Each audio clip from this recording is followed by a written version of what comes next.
பெண்களுக்கு ஆதி காலத்தில் அந்த காலத்தில் ஒரு சம உரிமை கொடுக்கப்படுவதில்லை. ஆமாம், பெண்களை ஒரு போகப் பொருளாகவும் ஒரு வேலைக்காரியாகவும் அப்படி தான் வச்சுக்கிட்டு இருந்தாங்க. ஆனாலும் பல சமயத்தில், ஏன்னா ஒரு பெண்ணுக்கு 5 கணவன்மார்கள் என்பது போல ஒரு ஒரு சொல்வாடு இருக்கிறது. அப்புறம் அது மாதிரி முக்கியமான இடத்துல துயில் உரிக்கப்பட்டது. இதெல்லாம் பெண்ணை வைத்தே நிறைய அடமானம் வைத்து நிறைய சூதாட்டம் நடத்தப்பட்ட வழக்குகள்லாம் நிறைய இருக்கு.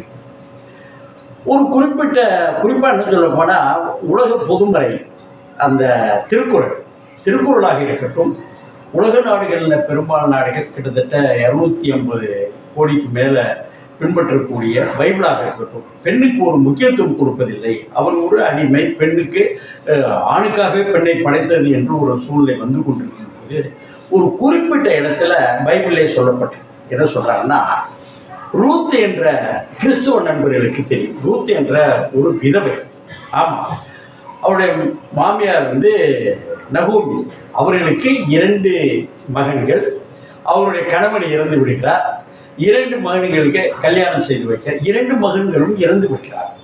அப்போ அந்த அம்மா பெருந்தன்மையாக, இப்போ உள்ள மாமியார்லாம் எப்படி குத்துறது குடையிறது, அதை இடைஞ்சல் எப்படி பண்ணுறதுன்னு சொல்கிறாங்களே தவிர, அவர்கள் ஒரு பொசசிவ்னஸ்னால சொல்கிறாங்க. என்ன சொல்கிறாங்க, மகளே நீங்கள்லாம் நான் கணவனை இழந்து விட்டேன், எனக்கு வயதாகி விட்டது, நீங்கள் ரொம்ப ரொம்ப ரொம்ப இளம் வயதில் இருக்கிறீங்க, நீங்கள் திருமணமாகாமல், அதாவது இறந்து விட்ட நீங்கள் கணவன்மாரில் மிச்ச காலத்தை கழிப்பது ரொம்ப கஷ்டம். அதனால் நீங்கள் என்ன செய்வீங்கன்னா, நீங்கள் உங்கள் தகப்பனார் வீட்டுக்கு போங்க, அவர்களும் உங்களை திருமணம் செய்து வைப்பாங்க, உங்களுக்கு திருமணம் செய்து வைப்பாங்க.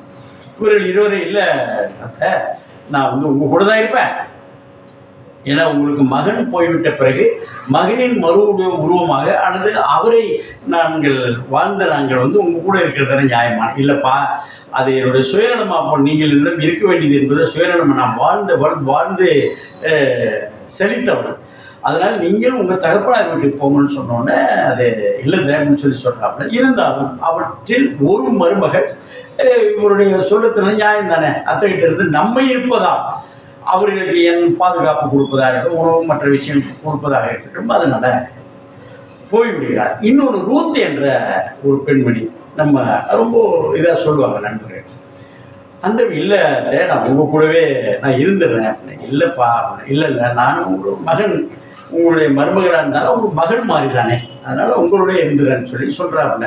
இருந்தாலும் அந்த பெண்மணிக்கு, அந்த நகோமிக்கு இந்த பெண் இளம் விதவை, அவள் இருக்கக்கூடாது, அவருடைய இளமை காலம், அவருடைய உணர்வுகள் எண்ணங்கள் தடைப்பட்டு விடக்கூடாது என்பதற்காக நீ ஒரு பார்க்க சொல்கிறாங்கள, ஒரு உறவினர் வீடு அல்லது ஒரு உறவினர் ஒரு மனைவியை இழந்த ஒருத்தர் ஒரு வயலில் போய் பணியாற்றும் போது அவர்கள் இருவரும் சேர்த்து வைப்பதற்கு நிறைய இந்த நகோமி என்ற ஒரு பெண் மாமியார் ஐடியா கொடுக்குறாங்க. அது போல செய்கிறார்கள். இருந்த போதிலும் அது அவர்கள் ஒரு குழந்தை பிறக்கிறது. தன் மகனுடைய குழந்தை என்பதை விட தன் மருமகளின் வயிறு வழியாக வந்த ஒரு குழந்தை என்பது தன்னுடைய பேரப்பிள்ளையாக நடத்துகிறார் என்பதுதான் ஒரு அறிமுகம். இன்றைக்கு நிறைய இடங்களில் பார்த்தோம்னா டாஸ்மாகனால குடிக்கலாம்.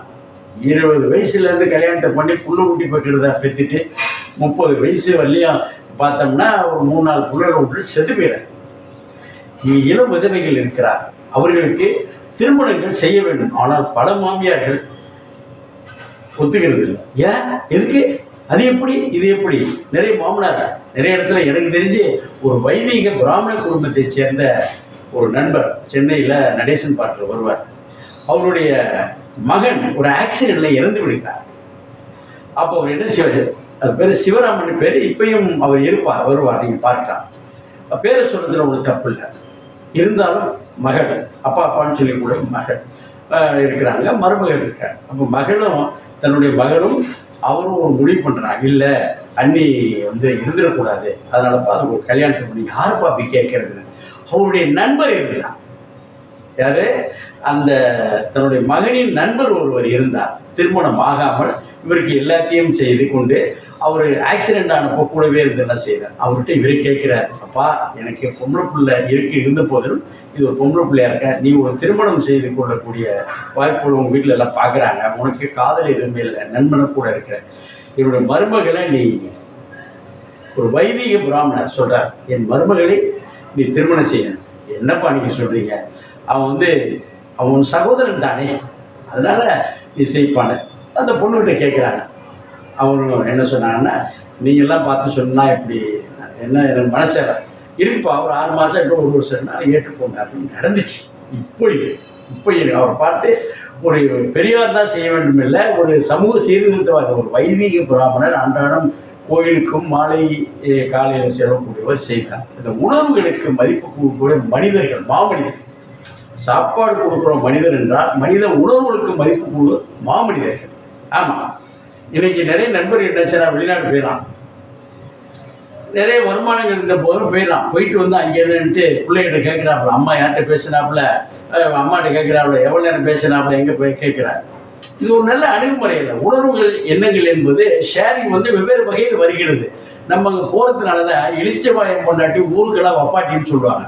அப்போ இவர் விட்டுட்டு போகும்போது போகுது என்பது பிழைப்புக்காக போகிறார். இப்படி சதா பண்ணால் இதை ரைட்டுன்னு சொன்னால் என்ன ஆகிட போகுதுங்கிற ஒரு நிலைப்பாடு வந்துவிடுது. இதுதான் இன்னைக்கு நம்ம சொல்லக்கூடிய ஒரு விதவைகள் மறுமணம் என்பது. அது நிறைய விஷயங்கள். ஒரு தடவை கடலூரில் ஒரு பெண்மணி, ஒரு ஸ்கேவெஞ்சருடைய மனைவி, ஸ்கேவெஞ்சர்னா ஒரு துப்புரவு தொழிலாளி மனைவி, அவர் இறந்து விடுகிறார். இறந்து விட குடிச்சி குடலை 3 பிள்ளைகள் இருக்கின்றன. என்ன நடந்துச்சு? இறந்தாச்சு. அவங்க கூடவே இந்த ஆஸ்பத்திரி போக்குவரத்து பார்த்துக்கிட்டவர் என்ன பண்ணிட்டாங்கன்னா, அந்த நண்பர்கள்லாம் சேர்ந்து அந்த பையனுக்கு கல்யாணத்தை பண்ணி வச்சுட்டாங்க. பண்ணோடனே ஒரு இளம் விதவை இன்னொரு திருமணம் செய்யணும், எல்லாமே கதவு தட்டுறது.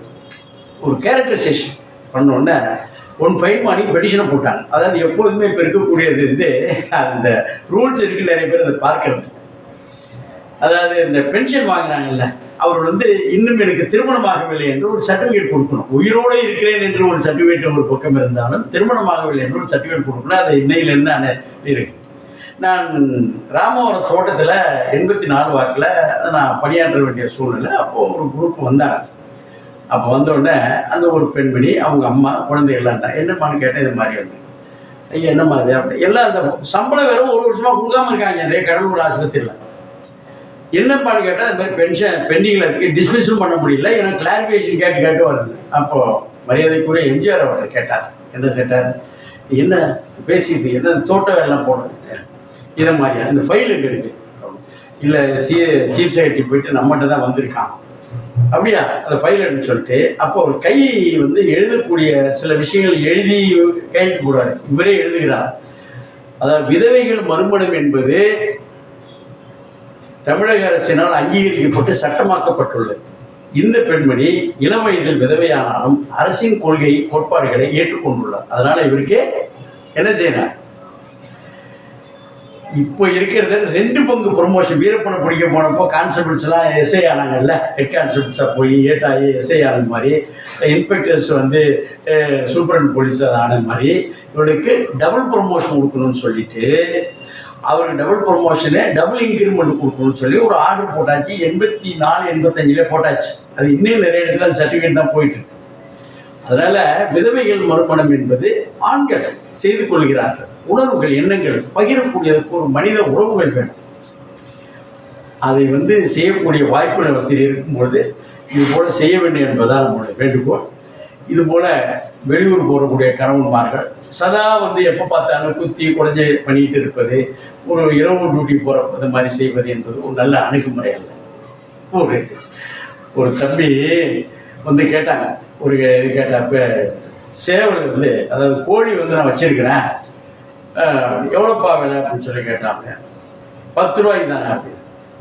கோழி 10 ரூபாய், இப்போ கிலோவே 200 ரூபா வந்துருச்சுப்பா, 100 ரூபாய்க்கு மேலே வெட்டி கிட்டி கொடுத்தா வருது, நீ எப்படிப்பா? தரஜா அப்படின்னா சரி இந்தாப்பா, சரி கோழி உள்ளுக்குள்ளேருந்து எடுத்து கொடுத்தாராம் கோழி படத்தை. இது ஒரு சற்று காமெடியில் ட்ரை இரிட்டேட் பண்ணுற மாதிரி. அவன் என்ன சொன்னானா, பையால் எடுத்து கொடுத்தாங்களாம். அந்த கடைக்காரிக்கு கேட்டாரான், ஏப்பா என்னடா பண்ணேன், 2 பேரும் பேசிக்கிட்டு வெட்டியானு. இல்லை இது மாதிரி கோழி தரேன் நானும் கொடுத்தேன். அவள் படான்னு ஒரு அரை விட்டாரான், செந்தில் கவுண்டமணி செந்தில் அடிக்கிற மாதிரி. ஏடா அதை வாயால் சொல்லி படாத, நம்ம கடையில் இருக்க பேப்பர் எழுதி கொடுத்தான்னு சொன்னான். என்னங்க செய்யறது, காமெடி கிடைக்கலங்கிறதுனால இது ஒரு காமெடியாக முடிஞ்சா எடுத்தால கடுப்பாகி போச்சுன்னா விட்டுருங்க. இந்த சப்ஸ்கிரிப்ஷன் பண்ணுறீங்க பார்த்து.